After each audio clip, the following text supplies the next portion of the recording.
நிதிநிலை அறிக்கைகள் குறித்து பொதுவாக பேசும்போது ஒரு விஷயத்தை நாம் மக்களிடையே கொண்டு செல்ல தவறக்கூடாது. மக்கள் நலனை மனதிற்கொண்ட நிதிநிலை அறிக்கையாக ஒன்று இருக்க வேண்டுமென்றால் அது மத்திய அரசாக இருந்தாலும் சரி, மாநில அரசாக இருந்தாலும் சரி, அந்த அரசு ஜிஎஸ்டி என்ற பெயரில் அது தற்போது விதித்து கொண்டிருக்கக்கூடிய வரியிலிருந்து ஏதாவது குறைப்பு செய்திருக்கிறதா அப்படிங்கிறத பார்க்கணும். அப்படி குறைப்பு செய்யலைன்னு சொன்னாக்க அதை வச்சே அது மக்கள் நலன் சார்ந்த ஒரு நிதிநிலை அறிக்கைன்னு சொல்லிட்டு சொல்ல முடியாதுங்கிறத சொல்லிடலாம். ஏன்னு சொன்னாக்க ஜிஎஸ்டிங்கிறது ஒரு மறைமுக வரி.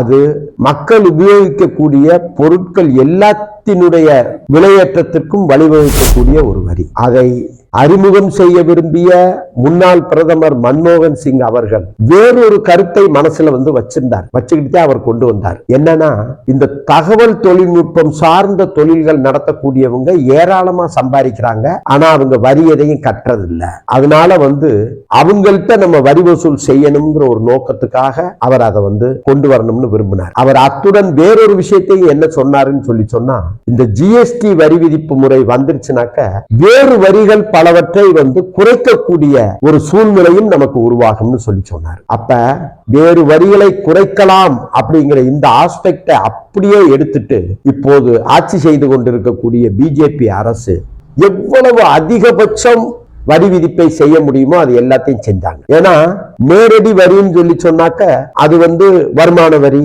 செல்வ வரி, இப்படிப்பட்ட வரிகள் தான். இவங்களை பொறுத்தளவுல வருமான வரியை பொறுத்தவரையில அதுல மத்தியதர வர்க்கத்தை சேர்ந்த அலுவலகம் செல்லக்கூடியவர்கள் அவங்களும் அந்த வரியை செலுத்துறதுனால அது பற்றி பெரிய அக்கறை காட்டல. ஆனா செல்வ வரியை இவங்க எடுத்து விடுறதுல ரொம்ப அக்கறையா இருந்தாங்க. அதுவும் போக இவங்களுடைய மனநிலையை எப்படி நம்ம புரிஞ்சுக்கிற முடியும்னு சொன்னா, தொழில் அதிபர்களுக்கு, கார்பரேட் நிறுவனங்களுக்கு 28% வரைக்கும் வரி குறைப்புங்கிறது செஞ்சாங்க ஒரு 2 வருஷத்துக்கு முன்னாடி மத்திய பாரதிய ஜனதா கட்சி அரசு. அப்ப அதனால அவங்க இந்த நேரடி வரியை அதிகரிக்க எதுவுமே விரும்பல. மறைமுக வரிங்கிறது என்னன்னு சொன்னாக்க நம்ம மேல வரிச்சுமை அதிகரிக்கப்படுதுங்கிறது மக்களுக்கு தெரியாமலேயே அவங்க மேல வரியை அதிகரிக்கக்கூடிய ஒரு போக்கு. அதைத்தான் அவங்க கொண்டு வந்தாங்க.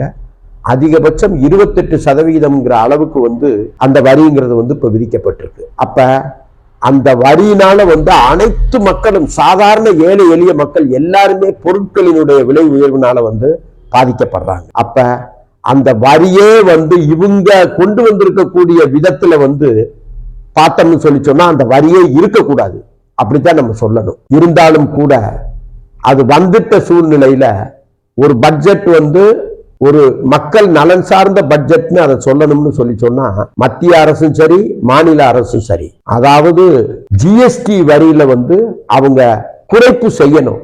அப்படி குறைப்பே செய்யாம அவங்க வரியை அப்படியே வச்சிருந்தாங்கனாக்க அதுல மக்கள் நலன் சார்ந்த அம்சங்கள் எதுவுமே இல்லை அப்படிங்கிறதுதான் அதனுடைய பொருளாக ஆகும். மத்திய அரசும் சரி, மாநில அரசும் சரி, ஜிஎஸ்டி வரி குறைப்புங்கிறது செய்யல, அவங்க செய்யவும் மாட்டாங்க. மாநில அரசு வரி குறைப்பு செய்ய முடியுமாங்கிறது கேள்வியே இல்லை. ஏன்னா இது குறித்து ஒரு பேச்சு முதல்ல வந்துச்சு. ஜிஎஸ்டி வரி விதிப்புல நிறைய பெட்ரோலியம் பொருட்களுக்கு வரி விதிப்பு செய்றீங்க, பெட்ரோல் விலையெல்லாம் கூடிடுச்சுங்கிற ஒரு கேள்வி வரும்போது அப்படி கேள்விகள் எழுப்பினவங்க மத்திய அரசை சேர்ந்தவங்க என்ன சொன்னாங்கன்னு சொன்னாக்க, நாங்க அதுல கொஞ்சம் குறைக்கிறோம், உங்க மாநில அரசை குறைக்க சொல்லுங்க அப்படின்னு சொல்லிட்டு சொன்னாங்க. அப்ப அது குறைக்க முடியும், ஆனா இவங்க அதை குறைக்கிற ஒரு எண்ணம்ங்கிறது கிடையாது. ஏன்னா மக்கள் நலனில் மத்திய அரசுக்கும் அக்கறை இல்லை, மாநில அரசுக்கும் அக்கறை இல்லை. மக்கள் வரிச்சுமையினால பாதிக்கப்பட்டு அவங்க அடையக்கூடிய வேதனைகள் குறித்து கொஞ்சம் கூட மத்திய அரசுக்கும் ஒரு கரிசனம் கிடையாது, மாநில அரசுக்கும் கரிசனம் கிடையாது.